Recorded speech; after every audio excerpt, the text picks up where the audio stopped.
Olá, seja muito bem-vindo ao nosso canal Jaboque. Vamos orar? Hoje nós vamos falar sobre o tema Desentulhando e Restaurando Sonhos. Eu espero que esta mensagem fale ao teu coração. Não se esqueça de se inscrever, deixe o teu like, compartilhe e vamos ao estudo de hoje. Tema: Desentulhando e Restaurando Sonhos. O nosso texto base está em Gênesis, no capítulo 26, verso 12 e 13. Semeou Isaque naquela terra e no mesmo ano recolheu a 100 por um, porque o Senhor o abençoava. Guarde isto, porque o Senhor o abençoava. Enriqueceu-se o homem, prosperou e ficou riquíssimo.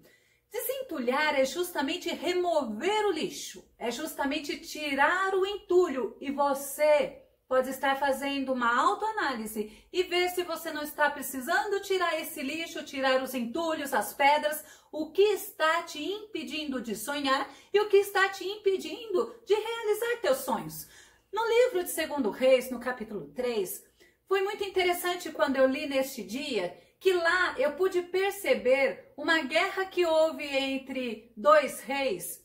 E quando o rei de Israel ganhou, os soldados de Israel entulharam os campos e as fontes. Isso mesmo, sabe por quê? Porque eles tinham o objetivo que naquele lugar não pudesse ter vida.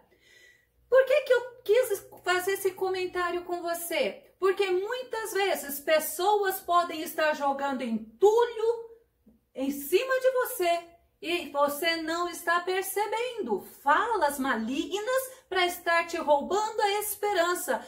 Agora tem um detalhe, muitas vezes é você mesmo que está fazendo isso com você.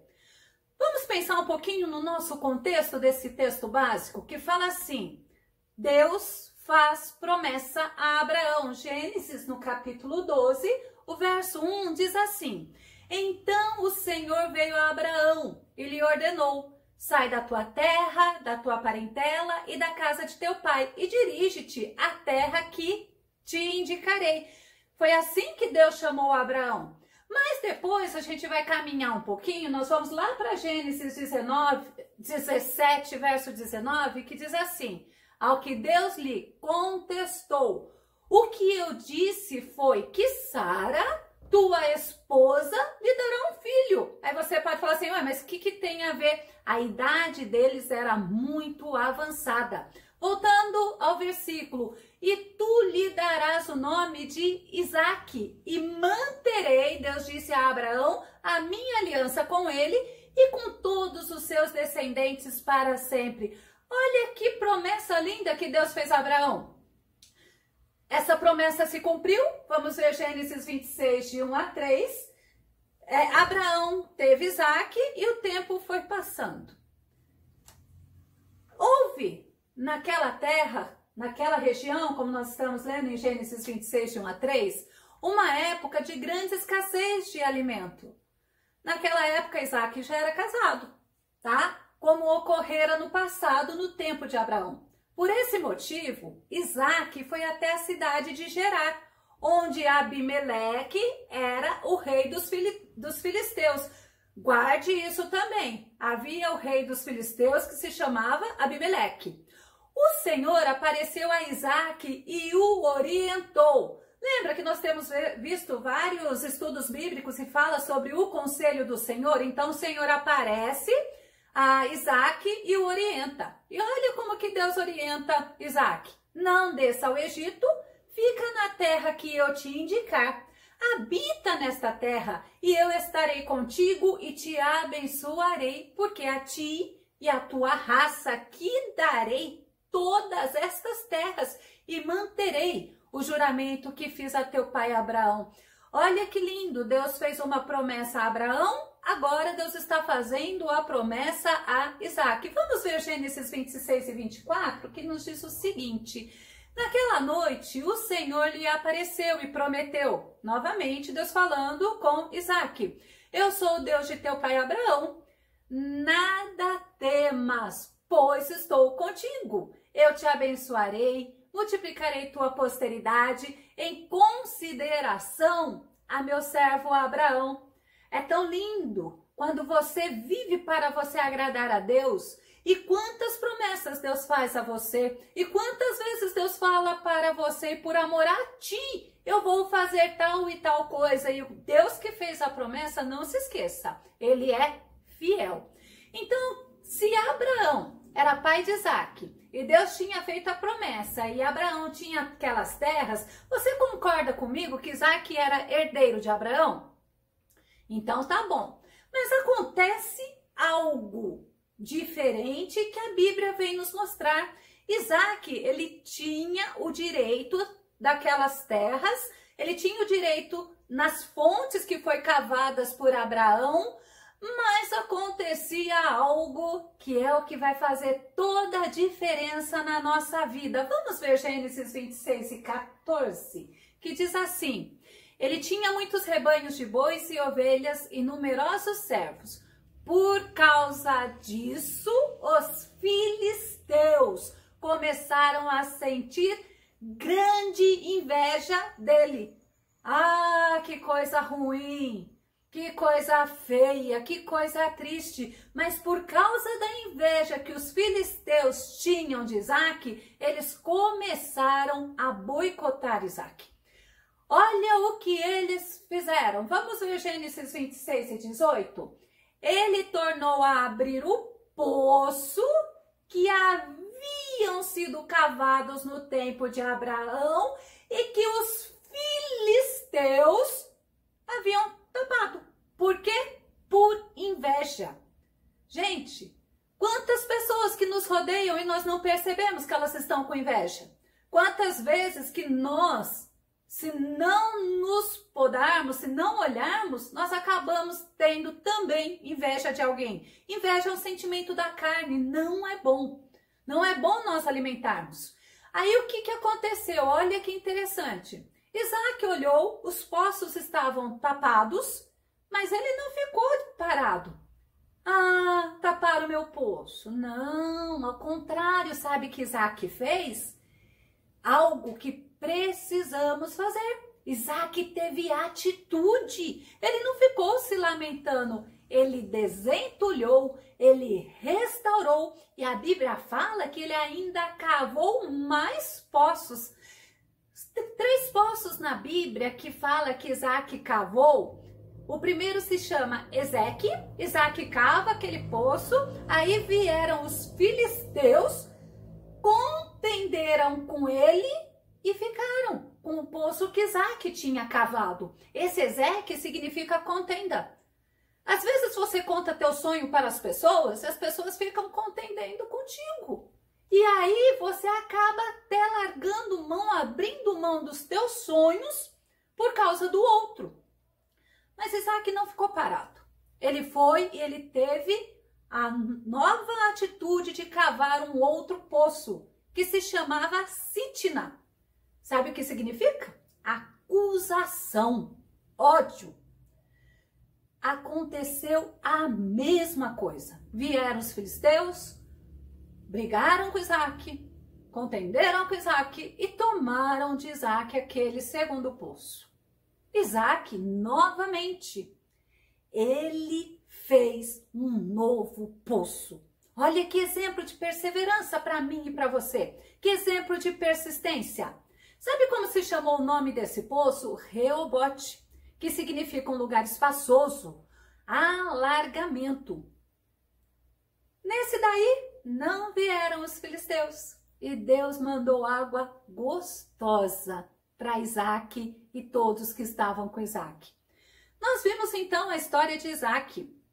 Agora nós vamos ver quem somos nós em Cristo. Nós vimos a história de Isaac e Abraão. Vamos ver Romanos 8,17? Como eu sou em Cristo, como você é em Cristo? Romanos 8,17 fala assim: ora, se somos filhos, somos também herdeiros. Herdeiros de Deus, glória a Deus, e co-herdeiros com Cristo.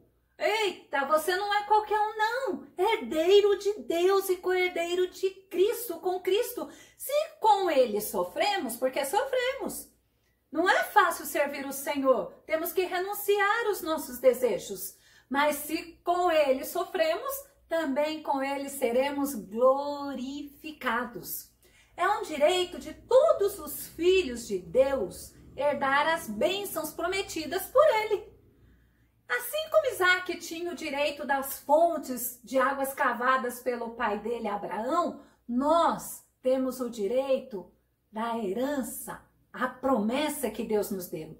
Hoje, nós somos herdeiros da fonte da água da viva, que é o próprio Jesus. Nós também temos as promessas que ele tem nos feito aqui, para o hoje, para o amanhã, promessas que ele já nos fez.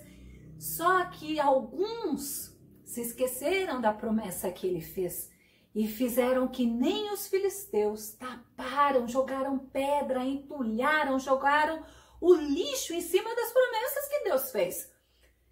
Mas sabe, muitas vezes o esquecimento que nós temos das promessas que Deus tem nos feito nos faz termos essa atitude.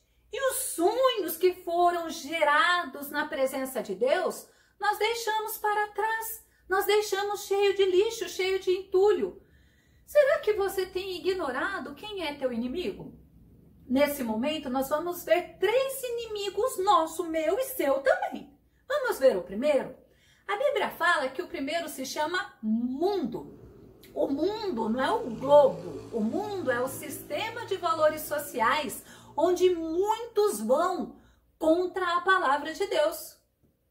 Sabe o que diz 1 João? No capítulo 2, 15 e 16, diz o seguinte: não ameis o mundo, nem o que no mundo há. Lembra, não ame os sistemas de valores deste mundo, porque muitos desses valores vão contra a palavra de Deus. E ainda fala assim: se alguém ama o mundo, o amor do Pai não está nele. Olha que reflexão para você, porque tudo o que há no mundo, vamos ver? A concupiscência da carne, a concupiscência dos olhos e a soberba da vida não é do Pai, mas é deste mundo. E sabe quem é o Deus deste mundo? É Satanás. Os prazeres do mundo nós vamos dividir em 3 partes. Cobiça da carne, que é sensualidade. Isso daí nós usamos para chamar a atenção dos outros. A cobiça dos olhos, que é a parte do materialismo. Sabe, eu tenho, eu quero ter. É justamente isso, a soberba da vida, que é o egoísmo, desejo de me mostrar superior, desejo de me ostentar, de ser melhor do que o outro. Esses 3 prazeres, eles são os nossos verdadeiros inimigos, que nós temos que batalhar com toda a nossa força. Tem como vencer? É lógico. Tem oração, principalmente olhando para Jesus, meditando na palavra, dando testemunho para os outros, não escandalizando a Cristo, e vivermos segundo a palavra, como diz Tiago. Não somente ouvintes, mas praticantes, tendo intimidade com Deus, porque o Espírito Santo traz tudo como nós devemos batalhar. Vimos o primeiro, vamos ver qual é o segundo? A nossa carne. Sabe o que quer dizer carne? A nossa tendência ao pecado, o nosso desejo pelas coisas deste mundo. Tem como vencer?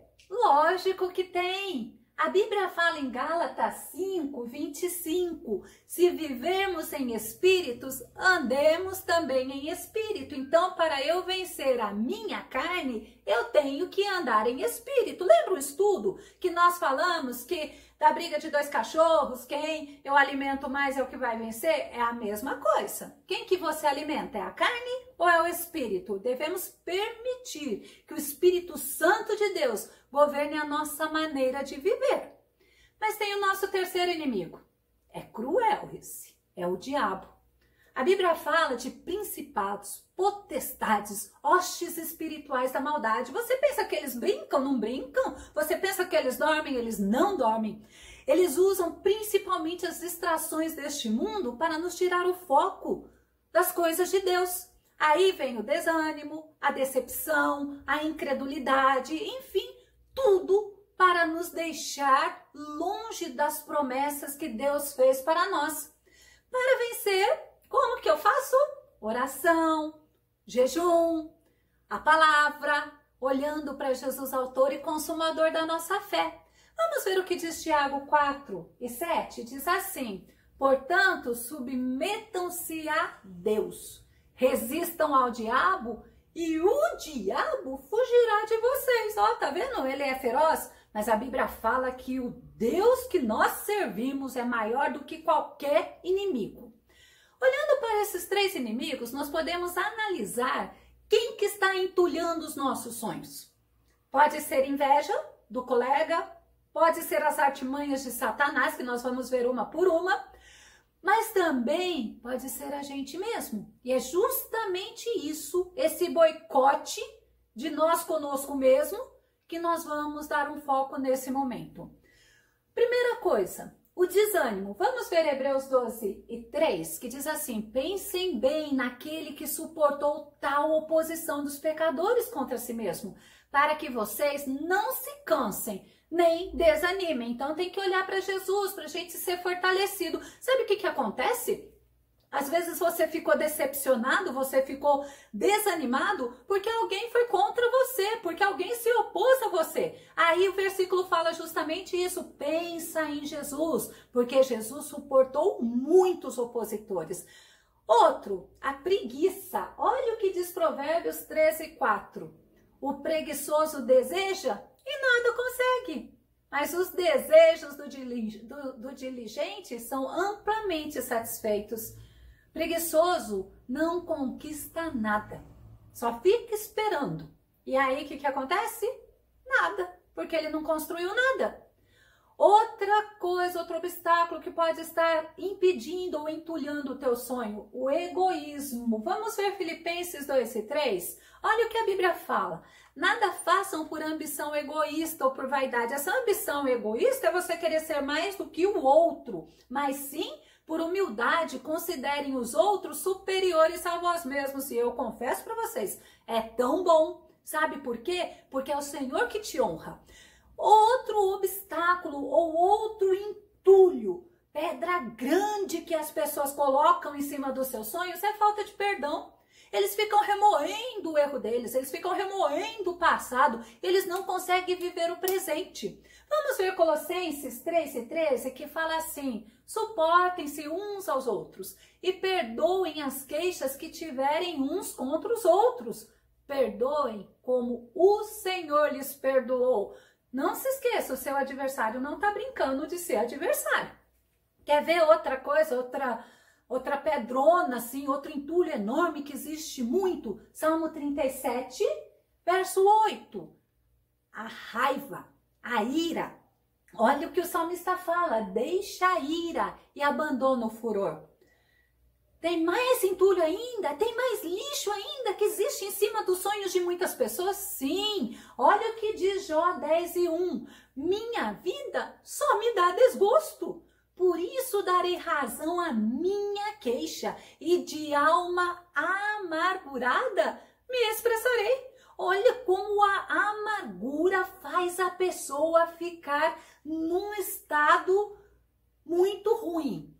Não deixa a amargura atrapalhar você de realizar teus sonhos. Tem mais uma coisa que Jonas 4:8 fala, é o pessimismo. Você sabia que as pessoas falam que Jonas é um personagem da Bíblia, o pessimismo em pessoa? Eu achei tão interessante quando eu ouvi essa frase, né? Porque é um homem que foi usado por Deus. Vamos ver, Jonas fala assim: melhor me é morrer do que viver. Ah, e você sabe por quê? Por causa de uma aboboreira que morreu. Ele vem e ele indaga assim a Deus: olha, eu preferia morrer do que viver. Olha só que coisa chata. Vamos ver Salmo 55, no verso 22. Existe uma coisa que se chama falta de fé. E o salmista, ele fala assim: ei, entregue as suas preocupações ao Senhor e o Senhor te susterá. O Senhor jamais permitirá que o justo venha a cair. Olha que palavra de confiança. Ah, mas você não está falando de falta de fé? Sim, mas a melhor forma de falar de falta de fé é você trazer como que eu devo ser, como que eu devo ter confiança naquele que me sustenta. Outro entulho, outro lixo que muitas pessoas têm em seus corações, que impede de receber, de realizar os seus sonhos, se chama sentimento de inferioridade ou menos-valia.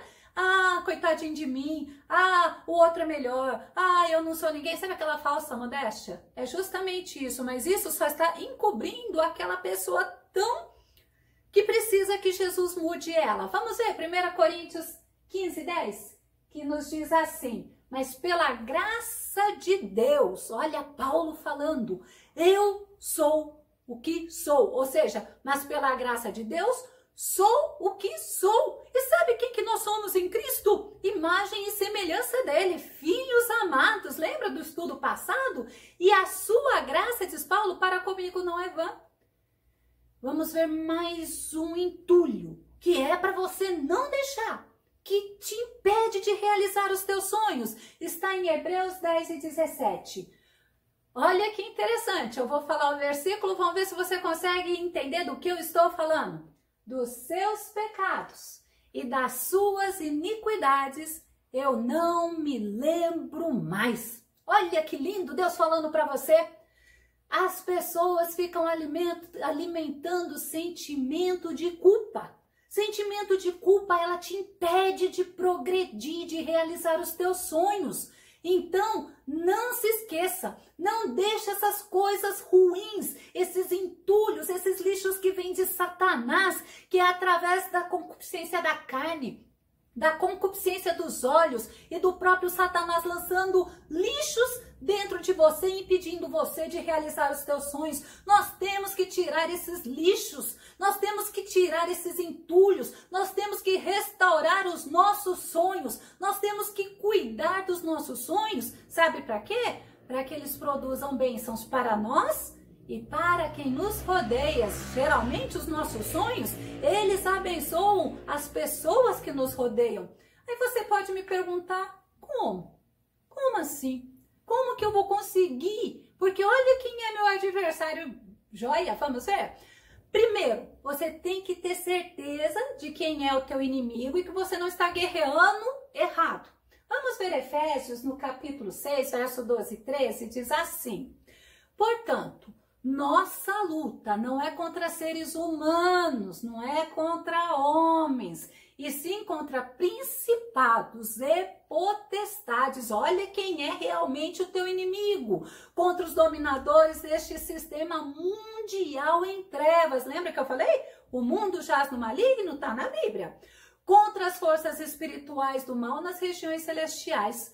Por esse motivo, diz o apóstolo Paulo, vestir toda a armadura de Deus. Foco é no teu inimigo espiritual. Lembra, foco no inimigo errado gera lutas erradas.